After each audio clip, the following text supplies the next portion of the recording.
लेकिन इन 10-11 सालों में मैंने महसूस किया कि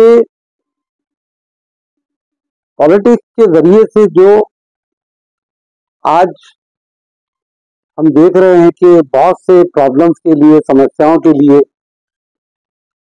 एनजीओ के तौर पे तो हम हर चीज के लिए लड़ते रहे, लड़ रहे हैं, लेकिन पॉलिटिकल फोरम जो होता है, पॉलिटिकल जो प्लेटफॉर्म होता है, उसकी अपनी एक अहमियत होती है।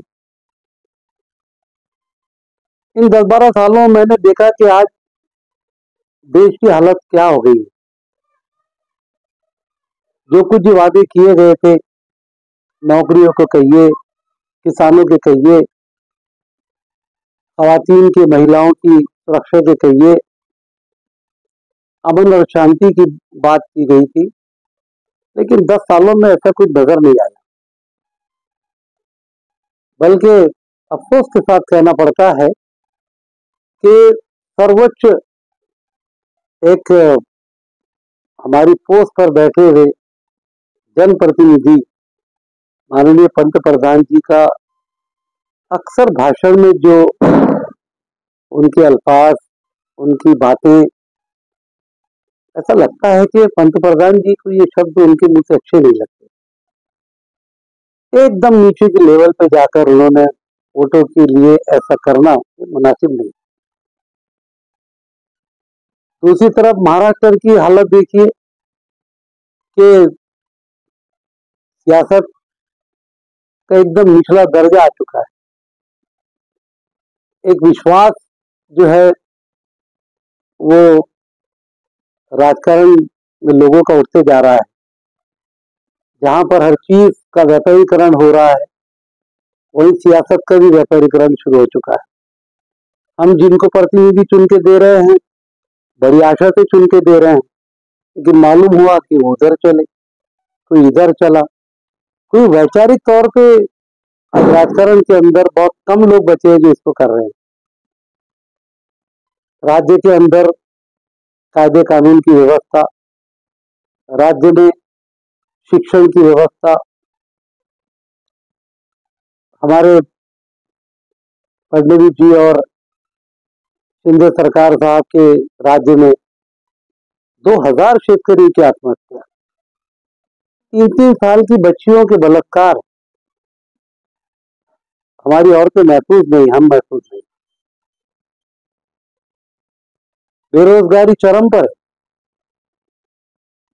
और नफरत की बातें ज्यादा की जा रही। हिंदू मुस्लिम करके वोटों की राजनीति की जा रही है। धर्म के नाम पर लोगों को लड़ाया जा रहा है और सबसे बड़ा नुकसान जो पहुंच रहा है वो है हमारे संविधान को, कि संविधान को पूरी खत्म करने की साजिशें चल रही है। दिल्ली में जंतर मंतर को तो जलाया गया। मैं संविधान का इसलिए कह रहा हूं कि आज जो हम यहाँ बैठे हैं, हम सड़क पर अपनी बात जो करते हैं, अपने विचार हम रखते हैं, ये सिर्फ बाबा साहब के संविधान की देन है। इसमें हर व्यक्ति को, हर नागरिक को, भारतीय को अपने धर्म पर चलना, रहने की आजादी, खाने पीने की आजादी, इक्वल राइट्स की बात की गई है, हर तरह से उनके उत्थान की बात की गई है, रिजर्वेशन की बात की गई है। लेकिन हम देख रहे हैं कि दस्तूर को मानने को कोई तैयार ही नहीं है। एक दूसरे के धर्म का आदर सम्मान ये सियासत के लिए खत्म किया जा रहा है। पिछले दिनों कुछ धर्म गुरु ने प्रॉफेट मोहम्मद के ताल्लुक से भी क्या कहा हुआ आप सब जानते हैं। उन्होंने कहा, उसका निषेध हुआ, अपेक्षित था कि कार्रवाई हो। अगर वहां पर कोई मुस्लिम धर्मगुरु भी ये बात कहता है कि किसी हमारे हिंदू भाइयों के धर्म की भावना को ठेस पहुंचाता है, तो उस पर भी वही कार्रवाई होनी चाहिए जो हम इनके बारे में कहते हैं। लेकिन सीएम साहब का स्टेज पर आकर कहना कि हम तुमको प्रोटेक्शन देंगे, बाल बाका नहीं होने देंगे, बहुत दुख की बात। नीतीश राणे साहब आमदार हैं, दस्तूर पे हाथ रखकर संविधान पे हाथ रख के कसम खाते हैं कि मैं हमारे देश की, राज्य की अखंडता, एकता को कायम रखूंगा, संविधान की रक्षा करूंगा, कसम खा के बैठ जाते हैं और संविधान की धज्जियां उड़ाते हैं। जाहिर सभाओं में कह रहे हैं, एक एक को मस्जिद से चुन चुन कर मारे। हालांकि हम जानते हैं कि ये चुनावी जुमले हैं, ये इम्पॉसिबल है। कम से कम महाराष्ट्र शिवाजी महाराज के, छत्रपति शिवाजी महाराज के राज्य में ऐसा करना ये नामुमकिन है। लेकिन भड़काने की बात करना, वो तो मैं बहुत बधाई देता हूँ हमारे मुस्लिम नौजवानों को खास तौर से और हमारे हिंदू नौजवानों को खास तौर से, कि जिन्होंने भावना में आकर और कायदे कानून को अपने हाथ में नहीं लिया और अमन और शांति बरकरार रखी। ये सारे अत्याचार देखने के बाद कैसे इसका बदल आएगा, क्या करना चाहिए, तो मन में ये ख्याल आया कि कल इस दुनिया से जाने के बाद हम अगर ये रोकने के अंदर कहीं भी छोटा हिस्सा क्यों ना बने। आज जिस तरीके से हमारे फ्रीडम फाइटर, हमारे पुरखों ने जो इस देश को स्वतंत्रता दिलाई, आज उनकी तस्वीरें लगाकर हम उनका सम्मान से कहते हैं कि हम, हमारे बुजुर्गों ने, हमारे पुरखों ने इस देश को स्वतंत्रता दिलाई थी, आजादी की जंग लड़ी थी। मैंने सोचा कि क्या घर में बैठकर हाथ पर हाथ धरे, अगर हमने बाहर निकलकर ये सब चीजें रोकने का हिस्सा नहीं बने तो कल आने वाली पीढ़ी और आने वाली नस्ल शायद अपने को माफ नहीं करेगी। ये विचार मन में आया। मेरा विचार करने के बाद, क्योंकि मैं दादा के साथ काम करने के पहले कांग्रेस का जनरल सेक्रेटरी था यूथ का, और उसके बाद में फिर मैं दादा के साथ आया। दादा के साथ आने के बाद में दादा कांग्रेस में रहे, राष्ट्रवादी में रहे, हम उनके साथ रहे। फिर दादा ने और पक्ष बदले, फिर हमने कहा कि दादा अब आपके मित्र हम हैं, अब पॉलिटिक्स में हम नहीं आते, आपके पक्ष में नहीं आते। उस समय महाविकास आघाड़ी नहीं थी। दादा के साथ काम करने का मौका मिला। 25-30 साल तक के इस गांव की हमने सेवा की, ताल्लुकी की सेवा की। पवार साहब का फ्रेंड मिला, मुझे एमएलसी भी कर रहे थे। और वहां दादा के साथ जो आज दादा ने छोटे से खेड़े को इंटरनेशनल सिटी बनाया है, आज जो एरोप्लेन हमारे गांव के ऊपर उड़ रहे हैं, आज जो आसमान को छूने वाली इमारतें हम देख रहे हैं। सरकार 2 करोड़ रोजगार की बात करती थी, राज्य सरकार नौकरी बेरोजगारों की बात करती थी। अकेले सुरेश दादा ने हजारों कॉम्प्लेक्स बनाए, लोगों ने दुकानें शुरू की, और आज वीटी और दादर पर जैसे बंबई के सबरबन से काम के लिए काम करने वाले लड़के लड़कियां यहाँ पर दुकानों पर आते हैं, वही सीन आप स्टेडियम के बाद देख सकते हैं। दादा जैसे व्यक्ति ने हजारों हजारों लोगों को रोजगार यहाँ पर उपलब्ध किया। इस खेड़े को दादा ने एक बहुत ही अच्छा शहर बनाया। ये स्वर्ण नगरी कहलाती है, सबसे प्योर गोल्ड यहाँ मिलता है। बहुत ये करने के बाद गरीबों को रास्तों पर से उठाकर झोपड़पट्टियों से निकालकर और पक्के घर दिए। कभी कभी लगता है कि ये नहीं होना चाहिए था कि जो व्यक्ति ने लोगों को अच्छे बिस्तर, टॉयलेट अटैच घर दिए, उसके लिए उसको घास पर जेल में सोना पड़ा। मन एकदम पॉलिटिक्स से उतर गया था। लेकिन फिर यह सोचे कि फिर क्या ऐसे रहने से हमारी समस्याएं हल होगी। मैं कोई बहुत बड़ा आदमी नहीं, करोड़पति नहीं, एक सामान्य वर्कर हूँ। एजुकेशन में काम करता हूँ, सामाजिक काम करता हूँ, अन्याय के विरोध में जो भी संगठनाएं काम करती उनके साथ रहता हूँ। लेकिन सियासी तौर पे मेरा कुछ नहीं था। सियासत में आने का मकसद मैं आपके जरिए से वाजे कर देता हूँ कि न मैं नगर सेवक के लिए खड़े रहूंगा, न आमदार के लिए खड़े रहूंगा, न मैं पार्लियामेंट का इलेक्शन लड़ूंगा।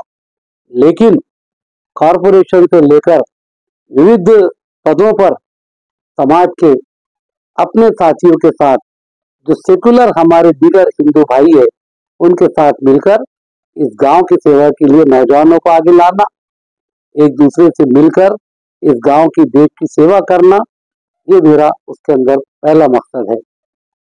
दूसरा, कोई लालच नहीं है।